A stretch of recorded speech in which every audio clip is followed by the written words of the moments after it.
What is up? I'm Colby, and this is Respawn, volume number 9. Also with me, as always... Wow, that's an excellent introduction that I was not prepared for. I'm Derek, hello. Well, welcome to the 9th episode of Respawn. Hooray! Yeah, no, this is an exciting one. I mean, I keep saying it, because everything past 50, like we've said behind the scenes, kind of the first 50 issues were kind of almost our test run. So getting past 50 feels like we've leveled up in my head to a whole new plane of Spawn.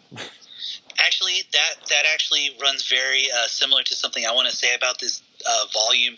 I don't want to say it right here at the top. I think we need to get a couple issues in, but that we're going to revisit that. Also, before we get too deep in the podcast, I want to apologize. This episode was supposed to be recorded and released last week, and the weekend just completely got away from me. I just could not find the time to record. It's completely on me, and I apologize to everybody who's listening. Oh, dude, I'm sure everyone out there understands. We'd rather always have a good show than a rushed, put-together show just because, we got 20 minutes here, 20 minutes there, let's rush and record a little bit here or there. I always prefer being able to record in a chunk, get out thoughts, and not rush it. Absolutely. Same here. We should say, so these issues start taking place in November 1996, I believe is when these, around the time these start taking place. I believe that's 55 is when November, so we kind of, based on delays, we're talking about mid to late 96 is when all these issues come out. Put a little time frame on we've stuff. already moved like 4 years of Spawn already.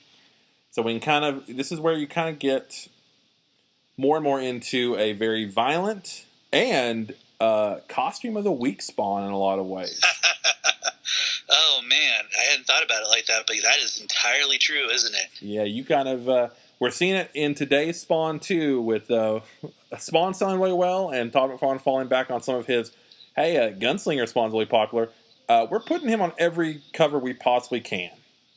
It's helping. It's really knocking out those sales. So, you can't blame him. To date it, right now, Spawn 308, 309, 310 are getting back like issue 300 numbers of sales extremely, extremely well.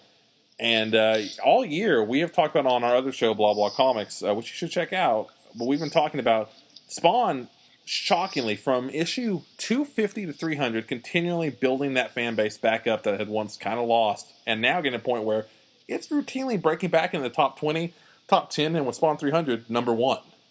Yeah. Which is... ridiculous. In the year 2020, it's not the craziest thing to happen. Fair. In any other year, I probably would say, man, who would have guessed it? But it's 2020. I mean, we are closer to living an issue of Spawn than ever before. Holy God, yes. Yeah, we are. In fairness, if there is clowns and wind and spawns and heaven and hell behind this year, wouldn't be shocking. I mean, for fuck's sake, if you look at the news, we definitely are living in the era of the news reports there's definitely page. A clown, that's for sure. But this is we're not allowed to get political on this show. That's true. That is definitely blah blah purview for sure. It's kind of hard not to, because I think people don't give Spawn enough credit for this book. Gets political as hell for a book that people normally lump into the category of, oh, they're not political. It's like bullshit. Half the issues, especially to this point, now that we're getting closer to 60 issues in, we're 56 issues in, and there has been everything from social justice storylines. There has been political Republican storylines, Democrat storylines. There has been child abuse. There has been racism. There has been all these issues dealt with in the first 56 issues. Yeah. And from what you've told me, that's not something that goes away. No, it's definitely not something that goes away. Really kind of excited to finally visit those. Again, kind of hate to interrupt, but I do want to just to talk about this volume, 51 to 56. Spoiler alert. This is my favorite volume we've read since the Hunted 3-parter volume that had issues 21 to 26 or whatever. Yeah, it was like volume 4 or 5. This is a really tremendous volume. Like you mentioned before we started recording, it bookends very strangely, but the meat of the volume is, I think, incredibly powerful. I agree. I think that this volume is extremely fun. It's extremely poignant in a lot of ways to what the story of Spawn is. It's incredibly human. Yeah. It once again reminds me how humanist and how human a writer McFarlane is, in a way that, again, he definitely does not get enough credit for. It's true. I think a lot of people, they shit on McFarlane for his writing, but we have, at this point now, been studying Spawn all year. Yeah. And I can say with the matter of fact of my voice that no, by no means is McFarlane a bad writer or incompetent writer. When he is hitting his best, he normally hits, if not a home run, he's getting people on bases and making points. Absolutely. My goal with this show, and I mentioned it before, was to bring a critical literary eye to a property that doesn't often get properly studied. Yeah. And there are definitely things I see in McFarlane that are definitely learning blocks, stumbling blocks, and the efforts of a journeyman writer. But to put it kind of lamely, his hits outnumber his misses. That's for sure. Yeah. He's an incredibly strong overall scripter, and when he does miss, he usually figures out a way to either make up for it or just kind of almost bury it, I guess. I'm thinking specifically of that one monster whose name I've already forgotten, but he had a brother in the mob. Yeah, with the Trimmer storyline. Trimmer, thank you. Yeah, Trimmer sucks. Trimmer is not. Again, he's talked openly about Trimmer never being his favorite character, and one he always had a kind of problem making fit. To put it in where my brain normally goes into with music references, my brain normally goes either music or wrestling. And music, as time goes by, for Spawn kind of be equating to almost like the Limp Bizkit of the 90s. I think time has shown more. He's probably much closer to a Deftones that had a lot more to offer back then and continues to pump out stuff that people identify with, and has evolved in ways that I don't think people expected. And I think Spawn has continued to do that over and over and over, and I'm shocked that even today he still gets lumped in with it's like just like Savage Dragon, or just like, not Savage Dragon, because that's another series that we could probably reevaluate. Yeah, for sure. But it gets lumped in with like the Wildcats and Youngblood, and it's like definitely not that. Absolutely. So let's dive into the actual heart of these issues themselves. Yeah, so we start off these issues. Honestly, in a way I didn't expect, I had forgotten. Issues like 51 and 52 have a very oddly almost Neil Gaiman Sandman vibe to them. Indeed. Like you said, definitely more violent than anything Gaiman did on Sandman. But I wish, as much as I like this volume, I kind of wish we spent more time going through the levels of hell. So, I'm really fascinated with McFarlane's take on Algieri's, ideas for the Inferno. I entirely agree. So this is almost, in a weird way, like a spiritual sequel to the first Alan Moore issue with Billy Kincaid, going through the different layers of hell, the different levels, the different hells in this world. And so you start off here with Tim Spawn starting in the fourth, and you have this constant sense, like you mentioned, Dante's Inferno. It's very Dante's Inferno, but we get a few of the levels here and there, but we never go beyond. We had a big skip. We get like 4 or 5, and we jump to 9. And I do think that had we spent more time getting to was he on level 1 and back in issue 50? I can't quite recall. He was on an early level when he was attacked by all the monsters who were eating his necroplasm. Yeah, no, you're right. I can't remember exactly what level. That's a good point. It was like 1 or 2. Yeah. But yeah, it's and I wonder if I can't say the cells weren't there, because I remember you saying the cells popped up.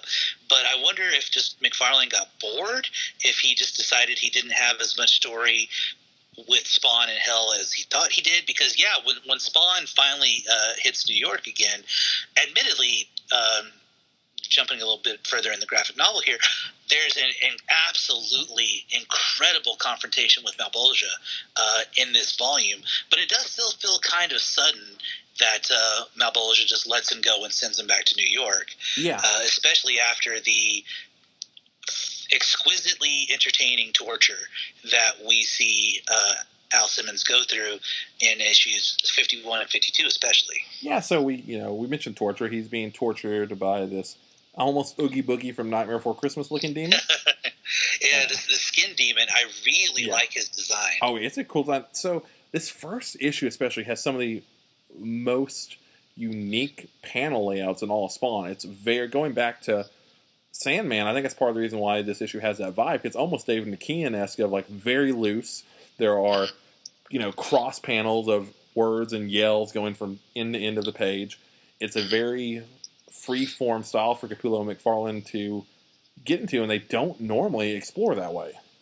Exactly. And then also at least this level of hell, there's no backgrounds. Yeah. And instead of feeling, lazy, and funnily enough, you and I were kind of discussing John Byrne before the podcast. There's an infamous issue of Alpha Flight that takes place with two all-white characters in a snowstorm, and he just doesn't draw anything for like 6 pages. This feels calculated. This feels like, because of what this demon is saying about, and the visions the demon is giving him in regards to who Al Simmons is, why he does what he does.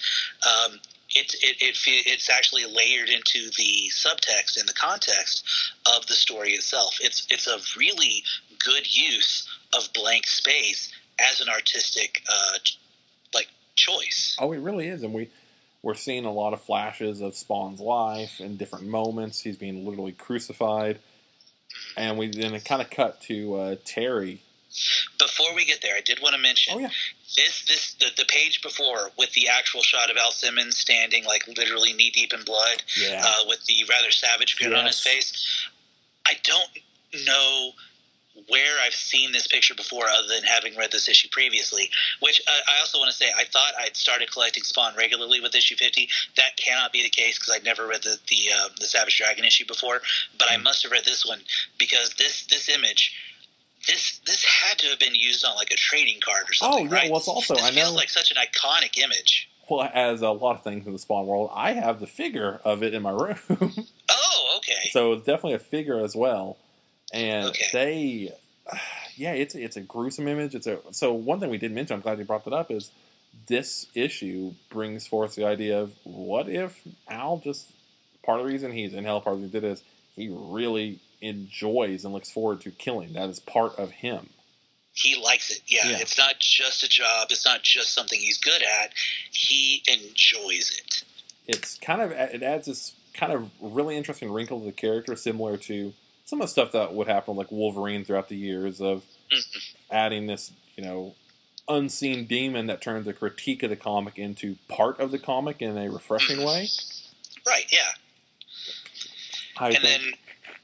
Oh, sorry. Go ahead. I was just saying, I think it adds a lot of layers that will get explored, and we see it through this volume especially. We see it immediately brought up. And we see, going back to the Terry stuff, because you see it almost immediately reflected in Terry, where he's very confused by kind of what's going on. He, of course, now knows that, Al, he's having these nightmares, these horrible dreams. He knows that he was saved, but he almost doesn't want to believe that it was Al that did it, and the doctors have no clue what's going on. They have no clue how to do it. Speaking of Todd McFarlane as a writer, this transition is terrible.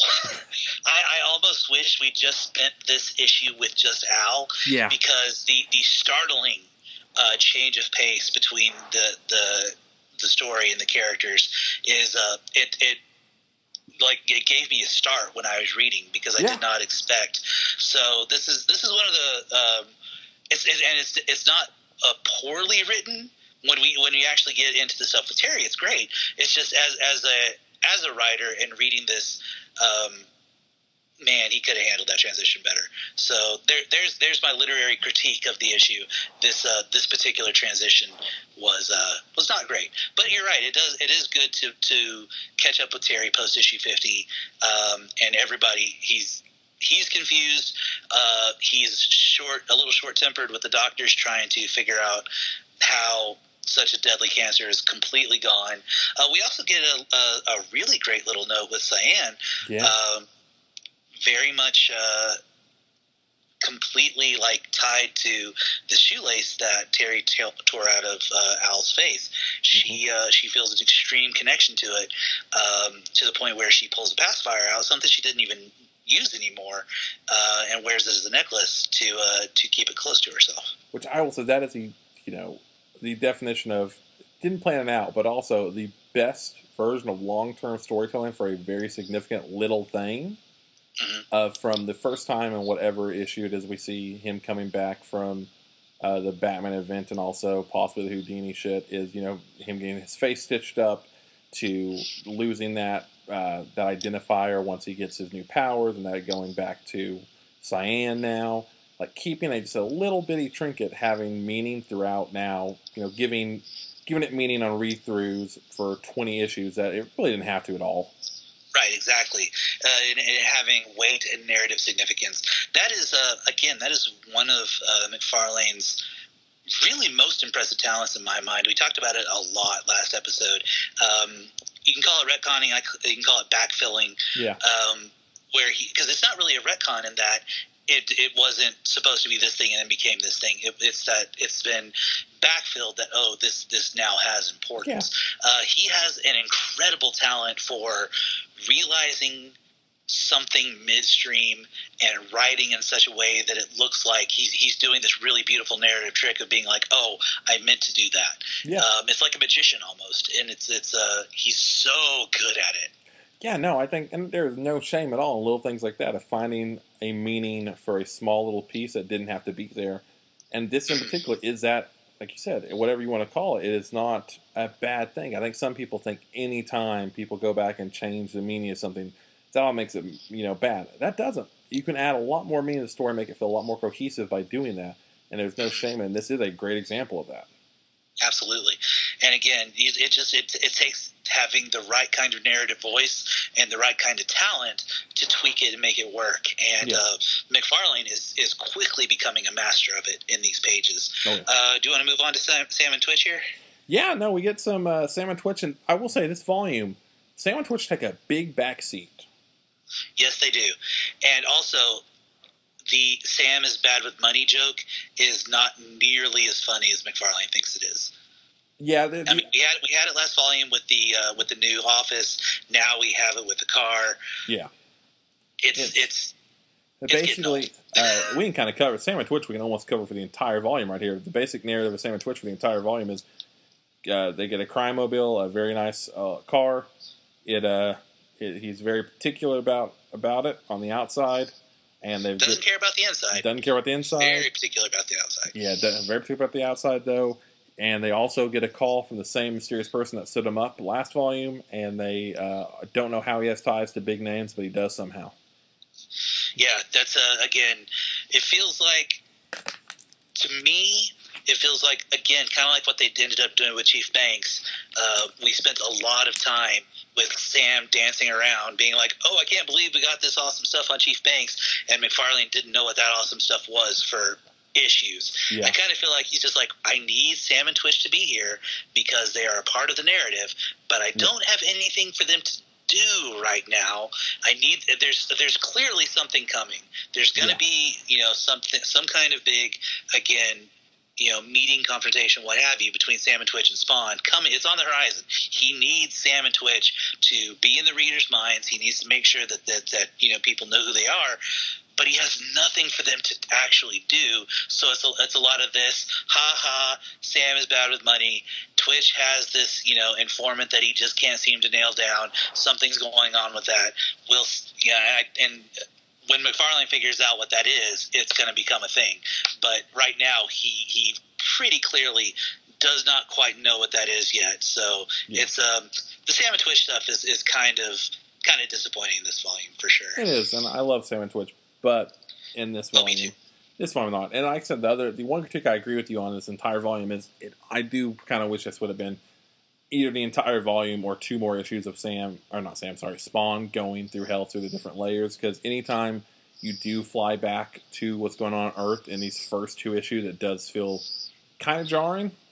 Mm-hmm. Because then after all this, we go back and essentially Spawn gets his heart ripped out. Yes. You say essentially, it's kind of a literal thing. Yeah.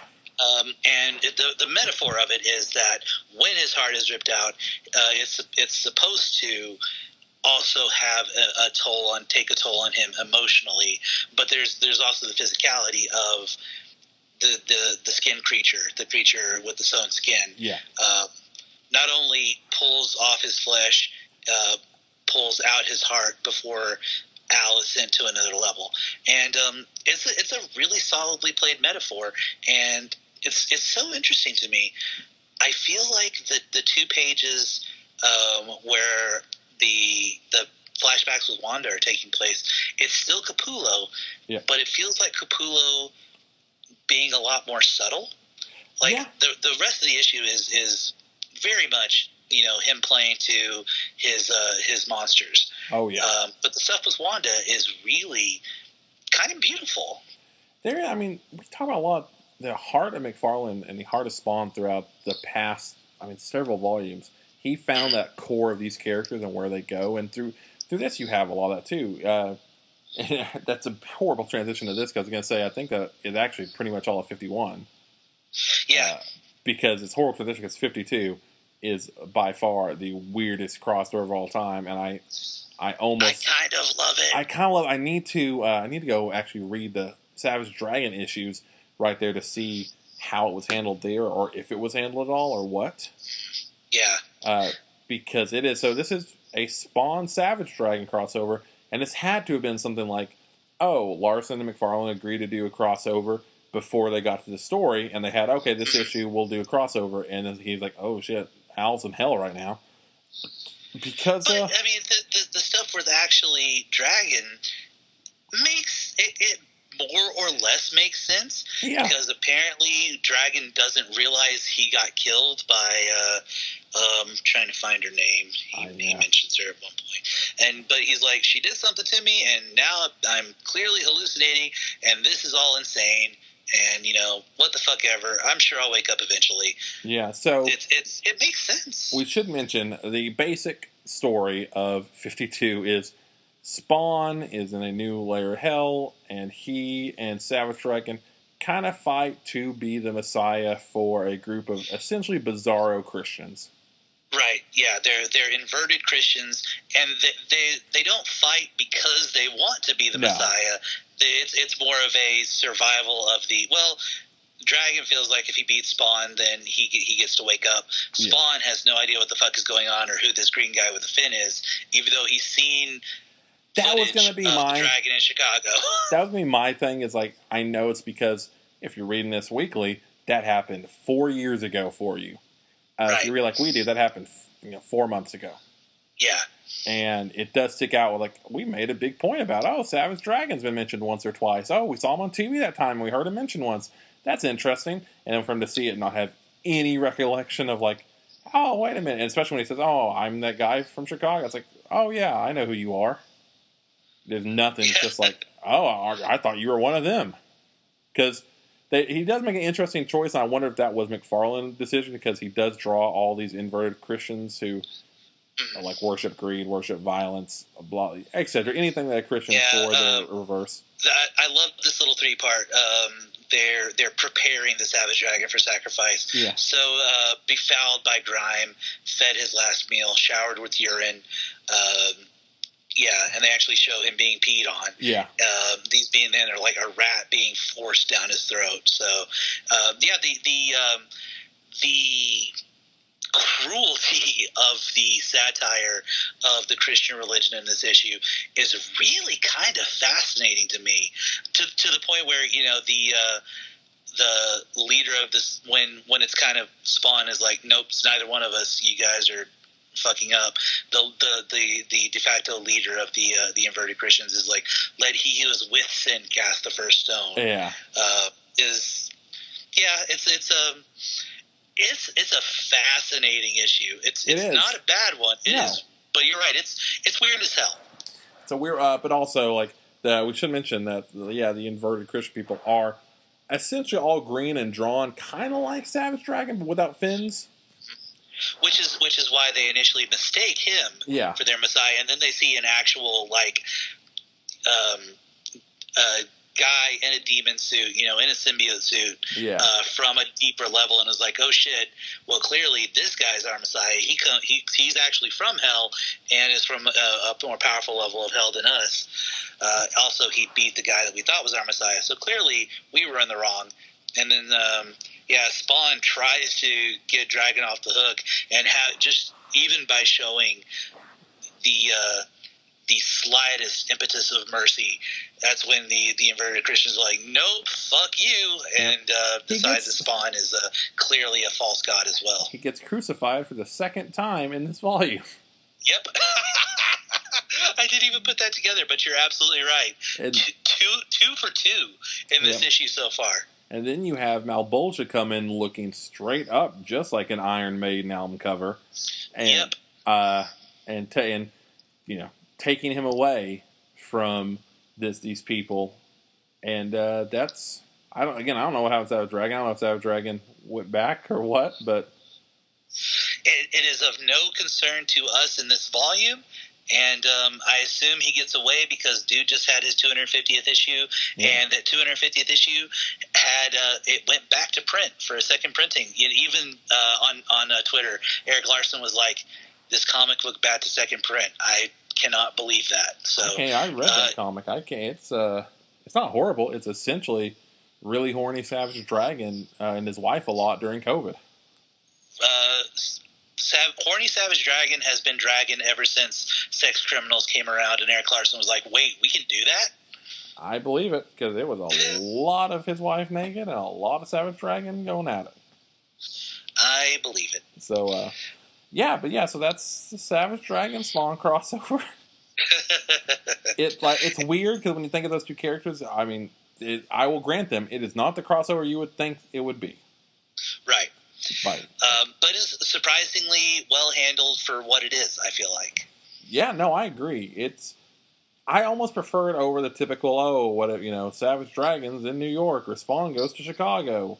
Right. It's not the Marvel team up, two characters meet, fight before realizing that they actually have the same goal and go beat up the bad guy. Yeah. It is most definitely not that. Which I appreciate, because it can get very old very fast that way. So it's interesting that they went such a different direction. Indeed, it's a very solid issue. It's another good. Again, I don't think any of the issues are necessarily bad. No, definitely not. But I do think issue 53 is one of the strongest in the volume. Yeah. We've had a couple of confrontations between Spawn and Malvolgia before, but I think this is the first time where this. Okay, so what I wanted to talk about earlier, when you mentioned, God, I can't even remember what you said earlier, but what made me realize this, starting with issue 50, it feels like if Spawn were a Marvel comic in the mid 2000s, issue 50 would have been a relaunch at a new number one, because these issues have done such a tremendous job of restating the character's purpose, his bad guys, his supporting cast, their deal. It really does feel like it's a good primer and refresher for long-time readers, and it's a great starting point for new readers coming into the book. And I really realized that with issue 53 here, because it's more or less the same basic information we got from Malbolgia way back in issue 5, I want to say, when they had their first confrontation, but nowhere near as sloppy and journeyman as that issue was. McFarlane's figured out Malbolgia's deal. McFarlane's figured out Spawn's relationship to that deal. And this issue is so strong and does such a really wonderful job of, again, restating these two characters, their opposition to each other. We get that wonderful confrontation with Billy Kincaid, even for just a second. We get the, pardon the pun, the WandaVision with the changelings. And then the really just terrific and again, incredibly Capullo shot of Spawn standing on Malbolgia's nipple while having an incredible argument with the character. Man, this issue does such a great job of resetting the stakes for the character. It's such a fucking tremendous issue, dude. I'm gonna let you talk because I keep blabbering. Oh no, you're right. You're all right. The nipple one was I had forgotten about that entirely. So that one caught me. For what we're talking about, Spawn approaches Malbolgia and he's sitting in his throne. Spawn goes to attack him, and then the camera basically pulls back, and he's on the nipple of the actual Malbolgia, and that's just his nipple. Oh, we didn't mention we do get another Billy Kincaid Spawn fight that Spawn decisively wins very fast. Oh yeah, it's a really great, almost throwaway moment because it's set up. If you were doing this issue from Billy Kincaid's point of view, you would have had 20 pages of Kincaid like psyching himself up and like beating up lower demons and being like, "This is my moment. This is where I prove myself to Malbolgia that I am going to take out that motherfucker and I'm going to be Spawn." And then Al Simmons just fucking destroys him in 2 pages. It's fucking great. So, and knowing that Kincaid comes back, 250 issues later, it really has me curious how McFarlane is going to handle that, and very excited actually to see how he comes back from this. One thing we should mention, we texted about this a little bit. There is a moment in this issue where I do wonder if the script was different at some point than what Capullo either wanted to draw or had drawn. Because you mentioned the disembowel line. Oh, yeah. But there's also several things about there's not only the disembowel, he also mentions that he wants to gut him again. Yeah. Yeah, he says the Hellspawn disembowels him a second time while wishing that Kincaid will get up so he can gut him again. And, I mean, okay, Kincaid was not disemboweled when we saw him back in issue, again, whatever it was. So I'm 5. I honestly wonder if there is a page or something of, because in the issue Spawn decapitates him, I'm wondering if there's an issue where he does literally like tear his guts out or something and that didn't get past a board approval or some shit. Right. Well, in Billy's first appearance, while he did not get him disemboweled, he did have several ice cream implements driven into his ample stomach. So maybe I guess a disemboweling could be implied from that, but I mean it's very clearly a decapitation on this page. And then, like you said, he says he wants him to get up and so he can get him again. His corpse is laying there without a head. Yeah, so I don't know. Does McFarlane not know that decapitating and disemboweling are 2 different things? Well, but then he says gut him again, and it's like, okay, was there a cross communication issue with Capullo? I honestly think what it might have been more likely is kind of like the Sean Murphy thing from a couple of years ago, or the Bat Dick thing from a couple of years ago, which the Bat Dick made it to the first run, but then got covered. Well, yeah, exactly, just the first issue, and then we talked about that on Blah Blah, where it was like, it felt like DC had tried to have a big dick about things, no pun intended, and be like, yeah, we're fucking doing this. And then, or like that drill tweet about women, like, sorry, I'm trying to figure out how to lead it. There was just like the backlash was just like so immediate that they didn't know how to handle it. So they were just like, sorry, it's being deleted from the digital version and any subsequent volume of this. Yeah, that could be the case where there might be a page of really gorgeous Capullo disembowelment art that was ultimately rejected. Yeah, because even how it's laid out, I almost wonder if it was just somewhere in the background, like maybe his stomach and rib cage open and showing, or some shit like that. Yeah. Because you can see that. I could even I don't know for sure, but it does feel like there was some kind of weird miscommunication there.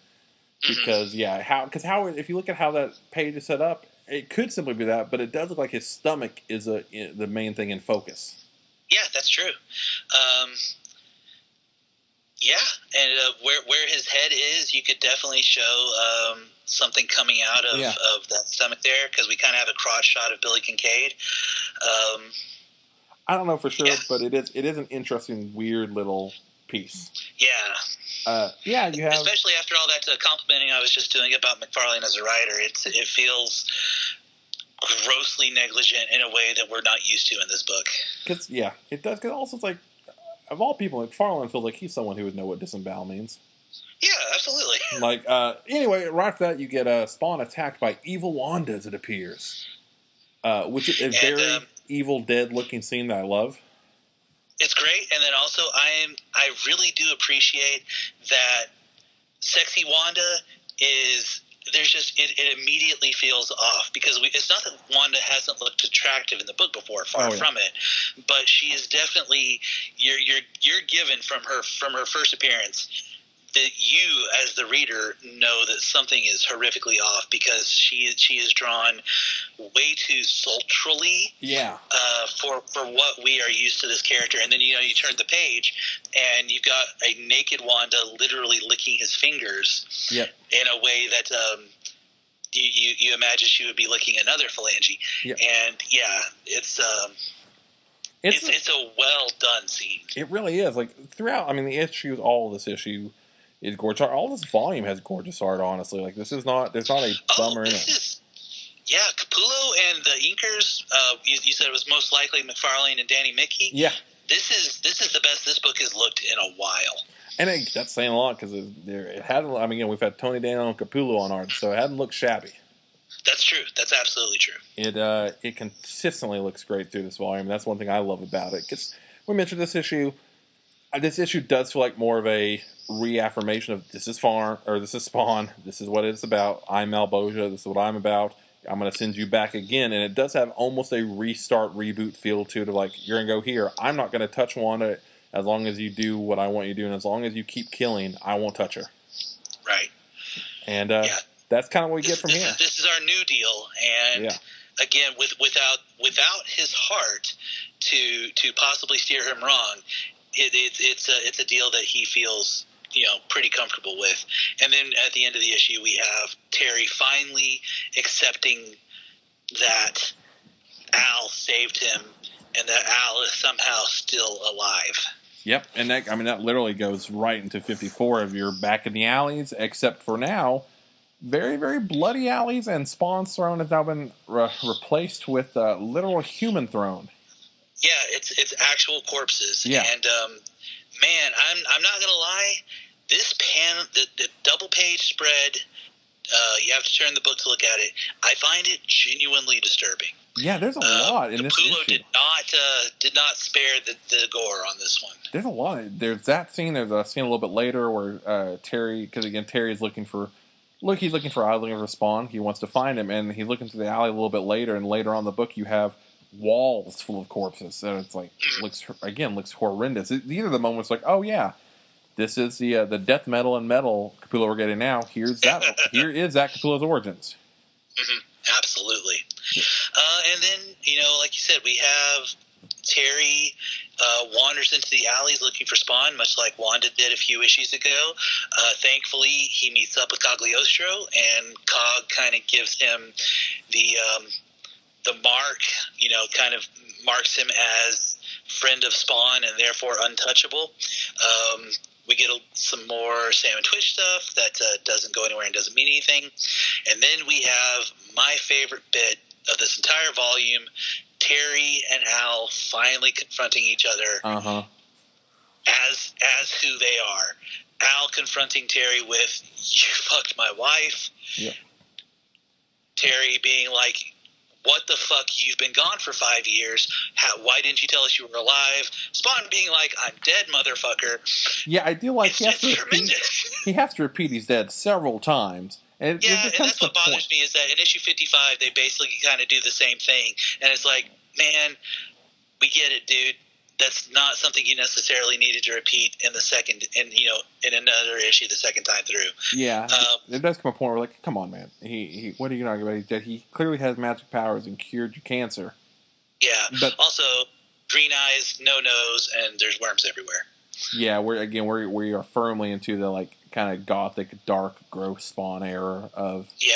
He's this is Spawn for a while, and it's a fun design, and we get a lot of little moments of the evil worms being everywhere, and like Terry opening a garbage can that's filled with corpses and worms, and being like, what the hell is this? Also, I do like that we finally get a resolution to that plot from again the Hunted issues 20, or actually just after that issue.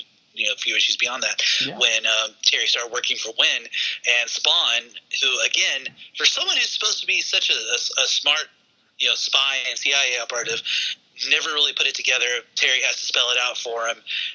I'm on the inside. I'm trying to take him down just like you are. We finally get this confrontation, and again, the actual conversation between Terry and Spawn about this is really good. It's really well written, and I do kind of like that Terry is like, you dumbass, this is what I'm trying to do. It makes sense that Al is so blinded by hatred for what Terry's supposed crimes as far as his wife, that he's never been able to make this connection. There's so much more in this issue, but I kind of feel like I have to get to this because this made my jaw drop at the very end of the issue. After Spawn and Terry realize they're on the same side, they're looking. Spawn is confirming by looking at documentation in Terry's office. They make the agreement that now they're going to work together to take Jason Wynn down. Terry sticks out his hand to shake Al's hand, and in the most human moment of the entire series to this point, Terry hugs his best friend who he hasn't seen in 5 years. Yeah, this is my favorite splash page of the series to this point, sir. Oh, no, it is very touching. It is a very brilliantly done thing. Again, this is one of those moments where we've been building legitimately 50 plus issues to get to here. Yeah. It is a gorgeous moment. It feels, like you said, very human, very real, even though... Yeah, and I'm gonna make this very personal for a second. I lost my best friend tragically about 2 years ago, and putting myself in Terry's shoes at this moment, like I said, my jaw fucking dropped. The emotion that this hit me with is so powerful. It's so connecting. It's such an, and it shows McFarlane as being such an incredibly humanist writer. For someone who loves writing about hell and demons and the dark sides of humanity, it's such a beautifully touching moment that I gasped. It's so powerful, dude. Oh, it is, and I think that kind of goes hand in hand, though. I think most writers and most artists who are really good at showing those darker sides, they have to be good at showing the light, or else the dark doesn't really matter. Because then, if you don't have those lighter moments, and everything just becomes kind of this darkness just to be dark, and it doesn't matter as much. And moments like this that have happened again throughout the book, we mentioned in this volume alone, you have this moment, you have Cyan with the shoelace. We've had plenty of moments. Every time Grandma's been on screen, you and I just fucking melt. All the granny moments, all the moments from like the 20s and 30s with Spawn trying to take care of kids in different ways. It always has this great heart to it that it's never lost on McFarlane, like that beautiful level of melodrama of, no, he just like, again, his friend is standing there and he hasn't seen him in 5 years, even if he's different and dead. He is still his friend and still actually him. He's still his best friend, and he's exactly. That is his best friend, and he finally. I think this moment is when Terry finally accepts that this really is Al. I mean, he's been confronted with the reality of it, but this is when he's like, this is the man I used to love, as, platonic love, friend love. Yeah. This is my best friend, and again, that is such a tremendous page turn. Just narratively speaking, literally speaking, artistically speaking, it's the heart on display here is so fucking tremendous, dude. Oh, it is, and that also goes straight into 55 really well, because 55, they essentially go to war together. Yeah, and we have a minor confrontation. No, seriously, I'm dead. We're rehashing some of the same plot points we had in issue 54, but it also moves the plot forward. And okay, weird comparison. At least for the minute, Terry is becoming Micro to Spawn's Punisher, and I fucking love that.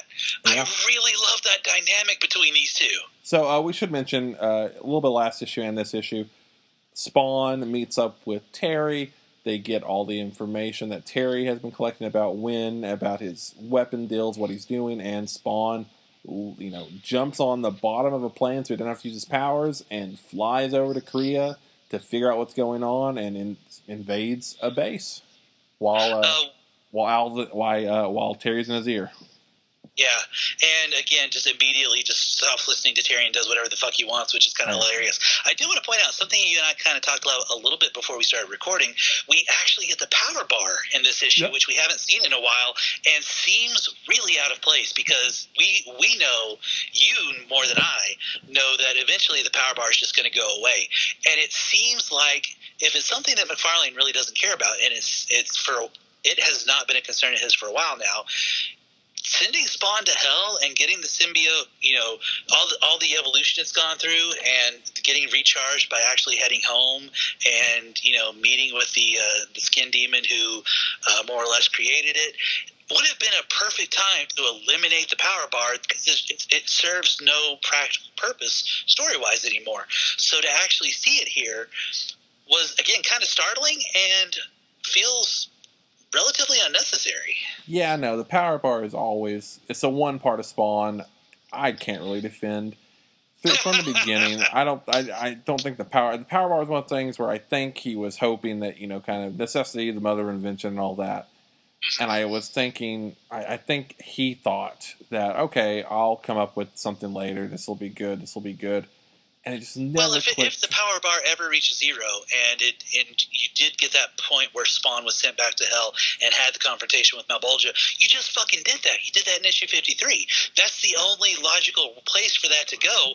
Why not just eliminate it? And the fact that he didn't, that just feels. Well, I mean, it's like that feels like a narrative misstep on his part. I think it's the one thing that bugs. Because even today, I mean, in recent issues of Spawn, it was more to show how weak he was. But with Gunslinger Spawn in issue 309 and 310, he had the power bar, but it was like almost out. Okay. And I think, like, again, it's a ticking clock that works sometimes, but so little. You have to know what you're doing with it. That's the thing about a ticking clock in a story, is that you have to know what happens when the clock runs out. Otherwise, it's just a subplot that doesn't go anywhere and irritates your readers. And like you said, he probably had some idea of what he wanted to do with it when he started, but that was 50 issues ago. It's unnecessary at this point, and the fact that he didn't take the opportunity to do away with it when the narrative clearly shows you this would be the opportunity to do away with it, that's what that triggers me. It makes me wonder, for sure. Yeah. But this one, again, you get cool. When I mentioned Costume of the Week, you get Bandana Commando Spawn. Yeah, where his cloak and cape now envelop his face to have like a cool bandana look to him going into these places, and he's just literally and a weird ass. Deadshot eye thing that is super badass. Yep. He just goes in and clears house, finds the evidence, blows the fucking building up against Terry's wishes. Yep. And then this does cause a chain of events of like crazy proportions. And the one thing I don't like about, I think we didn't mention it last issue. Last issue has a page where it's an entire full page of Terry's notes. Mm-hmm. And in this issue we get this issue and next issue we get a news page again. Yes, we're getting the news agents again. The thing is, I will say, they are actually weirdly contributing to the plot, because they're actually, I mean, I still don't understand why E! Entertainment Television is covering the news that it's covering in these couple issues. That's fair. But they are, at least for the first time in a long time, I feel like they're actually, the exposition news networks are giving exposition that I thought actually helped the story, because it's talking about what outsiders view going on in these foreign countries that we are kind of getting the insider scoop from in the Jason Wynn pages. So it actually does narratively boost the story in a way that they haven't felt like in a long time. For a long time, they felt like unendurable filler. But at least for these couple of issues, they're actually bracing the socio-political impact of what Spawn is doing. No, that's totally fair. Like, it does add another layer to the overall story, to the different nations' relations. And honestly, these two issues are we may just talk about them together because they blend together extremely well. And they're not officially a part 1 and part 2, but they basically are. Because they go to war, and it's basically these issues are Spawn going to different countries and taking out the caches in different places as Wynn's empire slowly starting to crumble in on. And there's a great line where I can't remember if it's Spawn or it's Spawn, where he's talking about he was doing this planning this out properly. He was planning this out methodically, but now he just wants revenge. And there's several great shots. The one difference is 56 is starts off very different because the core Why did middle. he do this? So, why did he choose to put the POV on the POW? Forgive my pun. What narrative sense did this make?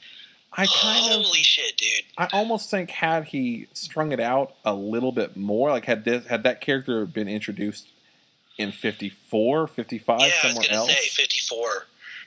I could see that. Just a 2-page intro, splitting up the Terry Spawn argument and giving that a little bit of room to breathe. But yeah, cramming like 10 pages of histrionic backstory that's clearly being used, as it's being written from his POV. So yeah. It's warped. It's schizophrenic. It's not linear. Ugh, dude. Although we haven't mentioned 56, we do get our favorite, our always favorite, ever lingering in the background threat of Cygor. Yes, he's made it to the alley, and he's even checking out Spawn's corpse throne. Man, this is the one percolating subplot where I was like, please, for the love of fuck, let's do something with this. We love Cygor. We are a Cygor positive podcast. That's true. We get 1 page of Cygor this volume, and it's really the volume's only genuine detriment. Not enough Cygor. I agree. Not enough Cygor, and not enough Cygor, not enough Granny. Yeah. That's it. Fair. That's the only 2 things we don't get. Now, we get a mention of Granny, but that's about it. Yeah, but then again, we spend so much of the issue in the POW's name is Forsberg. In his head, we kind of get an idea of what he did for Wynn and how he ended up in this place. But there seems to be some really cool shit happening on the other side of the door that we don't get to experience because our POV is fucked. And I'm just... It's not a bad issue. I want to stress it's not a bad issue, but it is the weirdest goddamn issue. And to finish the volume on it is really fucking strange. It's very reminiscent of the Freak issue, but better. Yes, yeah, that's actually that was what I was the comparison I wanted to make to it. It feels very, very much like the Freak issue, but instead of pissing me off to no end, was just more like I'm not sure what you're trying to do with this. Yeah, Spawn. I can't call it a failure of an issue because I can't tell what you're trying to do by doing it this way. Whereas you could absolutely see what Alan Moore was trying to do with the Freak, and he failed. Yeah, no, I agree. And this character I know will become important for the next decent while. Oh, he has to. With this introduction, he goddamn well better.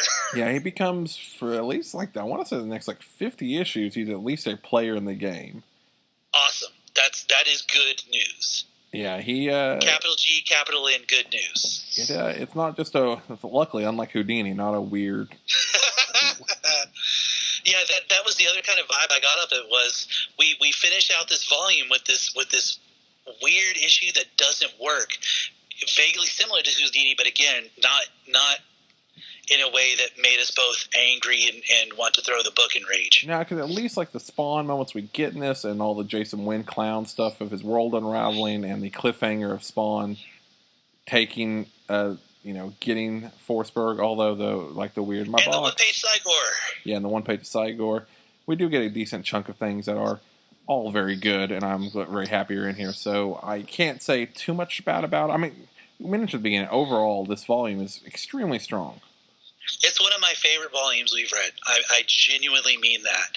This is one of those volumes where I'm like, I'm so glad we started this project, because if we hadn't, I don't know how long it would have taken me to get here, and I am so happy to be here. No, I totally agree. I love rereading all this, and especially there's so many issues here where I know at some point in my life I've read, but some of them have been so long ago that I don't remember shit, so it's basically like reading all over again. Some of them I have, literally read one time for my first read-through back in 2012. Yeah. So it's been not a decade, but closing in on a decade, so it's very fun to experience. These issues that I have read, it's been at least 20 years for me, if not longer, so I totally get it. This volume is a fucking killer. I gotta ask, of all these fucking killer issues, what is your favorite? Oh, that's kind of hard in this one, honestly, because I also really like 51 because I do love the panel structure, the looseness of it. I like the artistic chances it takes, and I really dig the Dante's Inferno vibe. I wish it. That's my one big gripe. I do wish this volume would have dug more into that, because I think Spawn's Dante Inferno at this point in time would have made all the sense in the world. Oh, totally. 100% yes. In fact, I thought, my memory was that it did go on a lot longer than it ultimately did, so that's just my mind playing tricks on me. But there's so clearly a Dante parallel here that I think McFarlane could have spent, like you said, at least six, the entire 6 issues of this volume exploring. All right, because me personally, I am such a sucker for Inferno and Paradiso and all of that. I don't know why. That's the one weird thing that's always resonated with me. I've always loved all the Paradise Lost stuff. That's fantastic. So I was like really happy to go like, oh yeah, I forgot that's what happened. So when they just kind of skip around, I'm like, it feels way more rushed than it needed to be, especially with all the Terry stuff in the background of the first couple issues. I almost feel like issue 52 and 53 could have been added to the Through Hell storyline, and then 54 start picking up with the Terry stuff. But that being said, the Terry stuff, especially when they meet in the alley, is so good that it doesn't really bug me. I'm sure you're not surprised for me to say that issue 54 is far and away my favorite of the volume. Again, I have a very personal connection to that moment, but I feel like everything leading up to that moment is also very much McFarlane at the top of his humanist game. He understands these characters, he understands their pain, he understands their loss, and he understands that at that moment there is nothing Terry Fitzgerald wants to do more than hug his best friend. And I relate to that intensely, and I think that it's a really, just again, the script and the art meshes so perfectly that it's an incredible comic book moment. Probably, arguably, my favorite moment of the series so far. It's that spectacular. Oh, it's a great moment. It is, in the history of Spawn, one of those very big milestone moments of, hey, this is what's going on now. We really need to set up this precedent of their friends, what they're doing, what this means for the world of Spawn, but also getting these two on the same team. On the same page. On the same team. It's such a fun and special moment we've been waiting so long for. Yeah, absolutely. It's great seeing that. And, it's one of the issues where it's almost hard to talk about the entire volume, because there's really not a lot bad in this volume. There's a couple of odd choices we don't agree with, but nothing that's and then the sidelining Sam and Twitch is always unfortunate when you sideline those two characters, because they bring such humanity to the book, and then the inhumanity of Cygor. Could use some more of that. I'm never going to not argue for the giant mechanical gorilla in my Spawn. So, but yeah, there's not a bad issue in the bunch. Some weird choices, a possibly botched art page, but still, as an example of the medium and an example of the storytelling skills of the people on display, top notch, A+. And again, what's really great about it is you can't hand it to someone who's never heard of Spawn before, but someone who is curious about Spawn and wants to get into it, this feels like a good starter volume. It really does. Feels like a good volume that you could hand them and be like, okay, this is going to set up the basic world for you. It really does. I mean, I mentioned earlier, this is kind of, as much as people hate the word of like restarting, reset, reboot, or any of that shit, and people can hate on like DC or Marvel for doing it, this is kind of like Spawn Rebirth right now. Right, exactly. And we've had it. We'll have it again in the future, and I don't think it's a bad thing. I think after major story moments, there's nothing wrong with keeping the major plot points and clearing the rest of the board. Absolutely, 100%. Especially, that's the thing, if you do it right, then it engages readers and brings in new readers. DC's Rebirth one-shot did it extremely well, and I feel like issues 50 through 53 of Spawn did the exact same thing. Yeah. It reset the status quo, put all the characters back on the board where they needed to be, was a good refresher course, plus, movement forward on the story for longtime readers, and a really great place for new readers to come in and get in on these characters' adventures. It's a fucking stellar volume. Oh, it is. It really is. It's definitely, I know you said it's your favorite one. It's definitely in my top 2 or 3 that we've done. It is high up there. Yeah, it's either my favorite or second favorite. I don't know. The volume with the Hunted 3-parter, Really with issue 23, which is my favorite issue to this point, yeah, is also up there. Oh, it's definitely great. I will ask, as always, people out there listening, what did you think of this volume? Is it one of your favorites? Do you agree with us? Do you disagree with us? We'd love to know either way. We love hearing from you guys. Absolutely. If you fucking hate it, please tell me why, because I'm very, very curious. I want to know. And I will say, so we won't go too much into this, but if you don't normally listen to blah, our normal podcast, blah comics, blah curse words, you really should check out probably the next episode. We are going to have some really major news that won't affect the format of Respawn, but may affect where you see it. If you're watching or listening to this on YouTube, you're fine. You will still get it here. Anywhere else, there might be a change coming. Just give you guys a heads up. We have some really exciting, really cool plans. It's going to be very good for the future. Not a bad change. It's a very good change where you'll hear us in more places. So we can hopefully very soon you'll see us on places like Spotify and other places. We're going to go more in depth on blah blah. But wanted to give you guys a heads up in case you don't ever listen to blah blah. Don't normally listen to any of the other shows and just listen to Respawn. I want to make sure you guys know that in the coming future, where you see it may change, but if you want to keep yourself up to date with what we're doing, simplest way, if you follow either of us on Twitter, I'm HellhoundF5.